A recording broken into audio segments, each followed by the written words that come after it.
Bicara tentang suku Dayak, tentu hal-hal mistis yang langsung terbayang di pikiran kita akan kehebatan suku Dayak. Mulai dari Mandau terbang hingga kisah Panglima Burung dan Panglima Kumbang yang legendaris. Misteri ini masih belum terungkap mengenai siapa sebenarnya dua sosok mistis suku Dayak ini. Ada yang meyakini dua panglima tersebut adalah sebagai sosok mistis, bukan manusia. Keduanya akan muncul saat suku Dayak dalam situasi tertentu. Salah satunya perang. Tak heran jika saat kerusuhan Sampit dan Sambas di waktu silam, nama keduanya ini muncul dan meledak. Namun tak sedikit juga orang yang menyebut Panglima Kumbang dan Panglima Burung adalah sosok orang Dayak yang sakti. Tak heran juga jika beberapa orang ada yang mengaku sebagai Panglima Kumbang maupun Panglima Burung. Dengan mendengar cerita tentang berbagai ilmu kanuragan yang dimiliki suku Dayak sudah begitu menakutkan. Apalagi jika mendengar tentang nama Panglima Burung yang menjadi sumber gaib yang memiliki kesaktian dari segala kesaktian.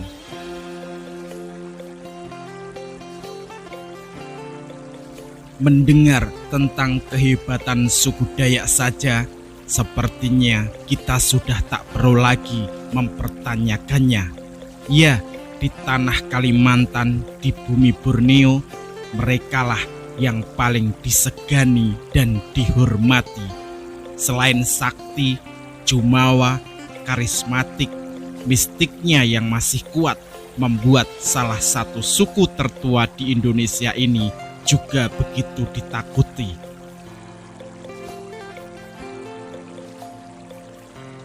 Dan juga bertambah mengerikan jika ditambah lagi tentang kehebatan dan kesaktian Panglima Burungnya. Tentu sangat dahsyat dan mengerikan.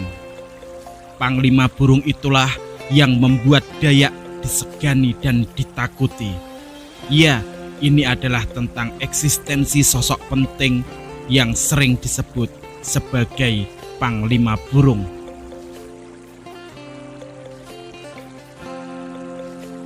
Sosok Panglima Burung itu begitu dipuja dan dihormati oleh orang Dayak.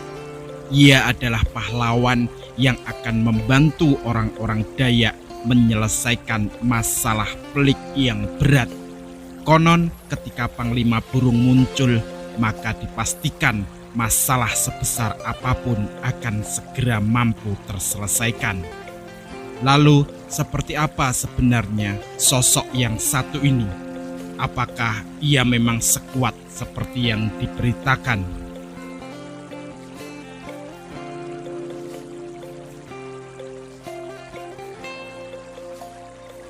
Panglima Burung dikatakan sebagai representasi orang Dayak. Dia sangat baik, ramah, tindak tanduknya sopan, dan sangat menghargai alam.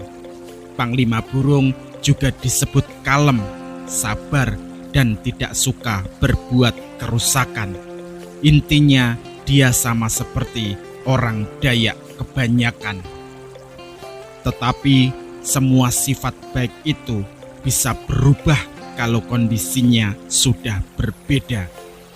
Ketika Panglima Burung dipanggil karena adanya ancaman atau suatu bahaya yang menyangkut orang Dayak, maka sosok yang satu ini akan berubah menjadi bengis. Ia akan sangat kejam dan segera menghabisi musuh-musuhnya. Bahkan ia diklaim pantang kembali sebelum memenggal kepala musuh-musuhnya. Sering dikatakan jika Panglima Burung kebal terhadap benda tajam apapun, sehingga sangat sia-sia untuk melawannya dengan memakai senjata. Sosok Panglima Burung juga memiliki kemampuan legendaris seperti bisa menerbangkan mandau yang akan mencari korbannya sendiri.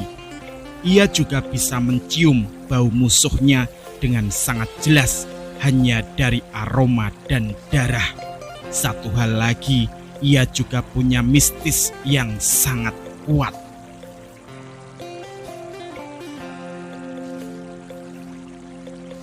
Panglima Burung tidak akan muncul kalau tak ada hal penting yang terjadi. Tapi untuk membujuknya datang atau memanggilnya, bisa diadakan sebuah acara pemanggilan yang bernama Mangkok Merah. Ritual ini dilakukan dengan cara mengumpulkan benda-benda khusus dan berfilosofi tinggi menurut orang Dayak, seperti bulu ayam, daun rumbia, tali simpul, dan lain sebagainya. Setelah semuanya terkumpul, bahan-bahan tersebut akan ditempatkan di sebuah mangkok merah. Ritual ini sendiri tidak bisa dilakukan sembarangan, harus benar-benar dibicarakan terlebih dahulu oleh para tetua. Ritual mangkok merah juga tidak bisa dibatalkan. Satu hal yang pasti, ritual ini akan membawa banyak korban.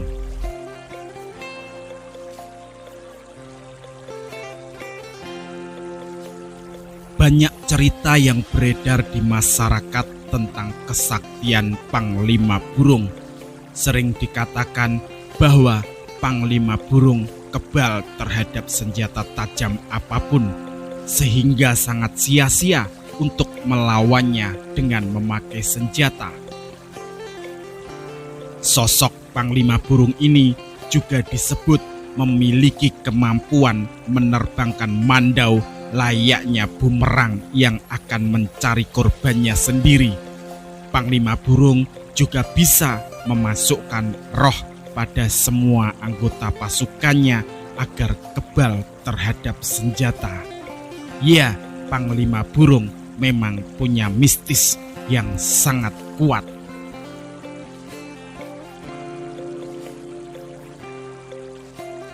Bukan bermaksud untuk membuka luka lama, salah satu peristiwa besar yang konon dihadiri Panglima Burung adalah kejadian Sampit di tahun 2011.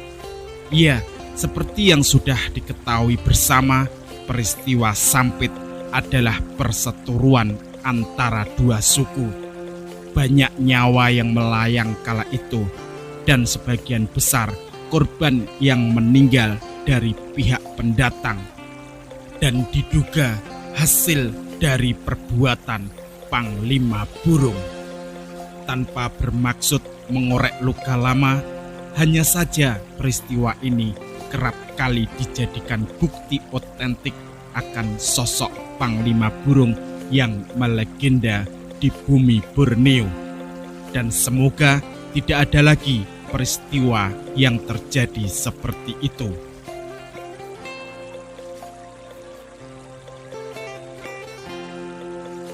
Secara keseluruhan, hal yang menjadi pertanyaan besar, terutama bagi orang luar Dayak, adalah seperti apa sebenarnya sosok Panglima Burung itu.